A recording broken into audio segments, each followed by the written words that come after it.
날마다 하나님 말씀 가까이 하는 성도님들에게 하나님의 은혜가 함께하길 원합니다. 오늘 하나님께 주신 말씀은 출애굽기 1장 1절에서 7절까지 말씀입니다. 야곱과 함께 각각 자기 가족을 데리고 애굽에 이른 이스라엘 아들들의 이름은 이러하니 르우벤과 시므온과 레위와 유다와 이사갈과 스불론과 베냐민과 단과 납달리와 갓과 아세리요. 야곱의 허리에서 나온 사람이 모두 70이요. 요셉은 애굽에 있었더라. 요셉과 그의 모든 형제와 그 시대의 사람은 다 죽었고 이스라엘 자손은 생육하고 불어나 번성하고 매우 강하여 온 땅에 가득하게 되었더라. 아멘. 출애굽기라는 성경을 시작하면서 우리가 한 가지 마음속에 새겨야 될 영적 원칙은 하나님은 지금도 내 주변에서 일하고 계십니다. 오늘 본문은요, 하나님의 일하심이 출애굽기에 어떻게 적용되었는가 그 큰 이야기를 하고 있지요. 출애굽기는 웨엘레 쉐모트 그리고 이것들이 이름들이다. 이 단어로 시작이 됩니다. 누구의 이름들입니까? 바로 이스라엘, 즉 야곱의 자녀들의 이름들. 여기서 하나님의 일하심이 어떤 모습인가? 1절과 7절을 보게 되면요. 야곱과 함께 각각 가족을 데리고 애굽에 이른 이스라엘 아들들의 이름은 이러하니 가족 요셉을 통해 애굽으로 이주해온 야곱의 아들들의 이름, 이스라엘 아들들의 이름, 이거를 히브리어 원문에 보니 베네 이스라엘. 그런데 베네 이스라엘이라는 똑같은 히브리어를 7절에서는 이렇게 번역을 하고 있지요. 7절 이스라엘 자손은 생육하고 불어나 번성하고 매우 강하여 온 땅에 가득하게 되었더라. 이스라엘 자손은 똑같은 베네 이스라엘이라는 단어가 1절에서는 이스라엘 아들들의 이름, 한 가정을 이야기하고 있는데 7절에서는 이스라엘 자손, 그래서 전 나라, 전 이스라엘 민족으로 확장되고 있다라는 거예요. 하나님의 일하심은 한 가정의 아빠 야곱이 이제 이스라엘 민족, 이스라엘 나라로 번성하였다. 이것이 하나님의 일하심이라는 거예요. 여기서 애굽으로 들어간 야곱, 이스라엘의 아들들은 몇 명이었는가? 오늘 본문 5절입니다. 야곱의 허리에서 나온 사람이 모두 70이요. 70명이 들어간 거예요. 요셉은 물론 먼저 들어가 있었지요. 그런데 70명이 들어갔다가 애굽에서 나온 이스라엘의 사람들은 몇 명인가? 출애굽기 12장 37절에 의하면 남자만 60만 명이었다. 당연히 학자들에 의하면 이것은 분명히 논리적이지요. 남자 장정만, 성인 남자만 60만 명이라면 거기에 남녀노소를 다 합치면 200만 명은 좋게 되었을 것이다. 애굽에 들어간 이스라엘 야곱의 아들들은 겨우 70명. 그런데 애굽에서 나올 때는 한 나라가 이루어져 200만 명이 애굽에서 나오게 되었더라. 여러분, 이것이 바로 하나님의 일하심이에요. 한 가정이 한 나라가 되고 70명 들어갔다 200만 명이 되었더라. 이것이 하나님의 일하심의 모습입니다. 왜 이렇게 하나님은 일하시는가? 하나님은 말씀하셨기 때문인 거예요. 창세기 15장 13절부터 15절을 보게 되면 그때 여호와께서 아브라함에게 말씀하셨다. 내가 반드시 알아야 될 일이 있다. 내 후손들이 외국 땅에서 애굽 땅에서 나그네가 되어 400년 동안 종살이하며 학대를 받을 것이다.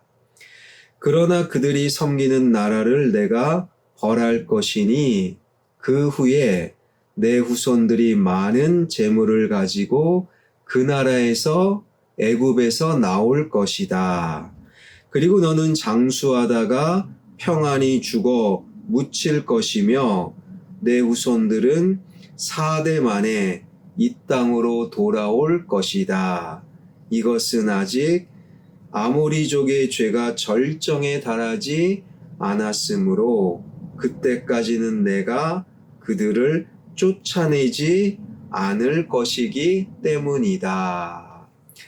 400년 만에 가나안 땅으로 돌아오는 것을 하나님은 말씀하셨고 그 말씀을 따라 하나님은 일하고 계시는데 하나님의 일하심은 70명이 200만 명이 되고 한 가정이 한 나라를 이루게 되었더라. 여러분, 이스라엘 백성들이 빠져나온 애굽, 사실 애굽은 상당히 좋은 땅입니다. 창세기 13장 10절은 애굽이 얼마나 좋은가 이런 표현이 있어요. 에덴 동산과 애굽. 그러니까 애굽 땅이 너무 좋아요. 그래서 창세기 13장에서는 그것을 에덴 동산이라고 비유할 정도였습니다. 애굽 땅은 좋아요. 그리고 그곳에서 종살이는 했지만 400년을 살았어요. 400년간 애굽 땅에서 종살이했다. 좋은 땅, 애굽 땅을 뼈에 사무치도록 동경하지 않았을까요? 우리나라 일제 식민지 36년 동안의 식민 생활을 했어요. 36년 동안 했는데 여전히 일본의 잔재를 버리지 못했습니다. 유치원이라고 부르는 것도 일본의 잔재지요. 수많은 일본의 잔재가 여전히 이 땅에 존재합니다. 36년인데요. 그런데 400년입니다. 게다가 애굽 땅은 너무너무 좋은 땅이에요. 모두 다 애굽 사람처럼 되고 싶었던 거예요. 우리나라 사람치고 우리를 식민 지배했던 일본 사람처럼 되고 싶다. 사실 지금은 다 부끄럽잖아요. 그런데 애굽 땅은 너무 좋아요. 게다가 400년입니다. 뼛속까지 애굽 사람들을 동경했던 이스라엘 백성들. 그런데 하나님의 뜻과 말씀은 좋은 땅이지만 그곳에서 나와 하나님의 땅 가나안에 거주하는 거예요. 그래서 하나님은 일하시는 과정에서 어떻게 일하셨는가? 6절입니다. 요셉과 그의 모든 형제와 그 시대의 사람은 다 죽었고, 출애굽, 애굽으로 들어간 1세대는 다 죽은 거예요. 바로 하나님은 때로는 말씀을 이루시고 하나님이 일하실 때 죽이는 방법으로 일하실 때가 있다라는 거예요. 하나님의 말씀에서 벗어났습니다. 애굽은 아니에요. 애굽은 하나님의 뜻이 아닙니다. 하나님의 백성이 애굽에 거주하는 것은 아니라는 거예요. 그래서 애굽을 향한 동경과 사모의 마음을 애굽이 좋사옵니다. 그 생각을 하나님은 죽이셨다라는 거예요. 우리가 꼭 기억해야 될 것, 여러분, 하나님은 말씀에서 벗어난 것을 죽이시는 방법으로 하나님의 일을 이루어 가실 때가 있는 거예요. 죽음이라는 것은 상당히 기분 나쁘고 부정적인 것으로 교회 밖 세상은 이해합니다. 그러한 부정적인 세상적 죽음은요, 마이너스고 줄어드는 거예요. 그러나 하나님의 일하심의 과정에서 하나님의 죽이심은 플러스요, 많아지는 것이고 풍요로운 거예요. 7절입니다. 이스라엘 자손은 생육하고 불어나 번성하고 매우 강하여 온 땅에 가득하게 되었더라. 여러분, 하나님은 때로는 말씀에서 벗어난 것을 죽이십니다. 그리고 하나님은 더욱더 번성하고 생육하는 방향으로 일하신다라는 거예요. 그래서 70명이 들어갔다가 200만 명이 나왔고, 한 가정이 들어갔다가 이스라엘 민족이 되어 나온 거예요. 바로 하나님의 일하심은 말씀에서 벗어난 것을 죽이시는 방법으로 일하실 때가 있다. 사랑하는 여러분, 하나님이 죽이시면 좀 속상하고 아플 때가 있어요. 하나님의 일하심의 방법을 알 때 내가 스스로 죽으면 얼마나 편안할까요? 말씀을 알고 말씀에서 벗어난 것을 하나님이 죽이시기 전에 내 스스로가 내려놓고 내 스스로가 죽인다면 더 편안하고 더 좋지 않겠습니까? 사랑하는 여러분, 하나님은 말씀에서 벗어난 것을 죽이십니다. 그리고 더 풍요롭고 더 번성하게 70명이 200만 명이 되었잖아요.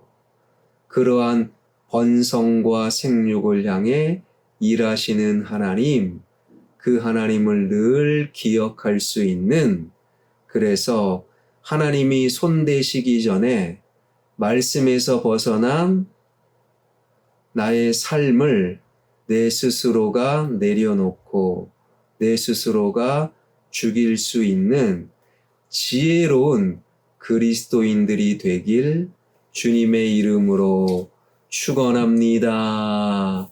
기도하겠습니다. 말씀에서 벗어난 것을 죽이시며 더 번성과 풍요와 생육을 향해 우리를 이끌어 가시는 하나님의 일하심, 그래서 애굽을 향한 동경, 애굽을 향한 미련, 그것을 죽이시고 하나님은 애굽에서 출애굽 시키셨습니다. 70명이 들어갔다. 그러나 200만 명이 되었고 야곱의 가정이 들어갔다. 이스라엘 민족이 되었던 것을 기억하는 우리 모두가 되게 하여 주옵소서. 우리 교회가 하나님 말씀에서 벗어난 것을 죽이고 그리고 70이 200만 명이 되고 한 가정이 신앙 공동체를 이루는 하나님의 일하심 번성과 생육을 향해 나아가는 화평교회 되게 하여 주옵소서. 지역개발과 함께 진행되는 예배당 건축 주님 손에 맡겨드리오니 가장 좋은 길로 인도하여 주옵소서. 예수 그리스도의 이름으로 기도하옵나이다. 아멘.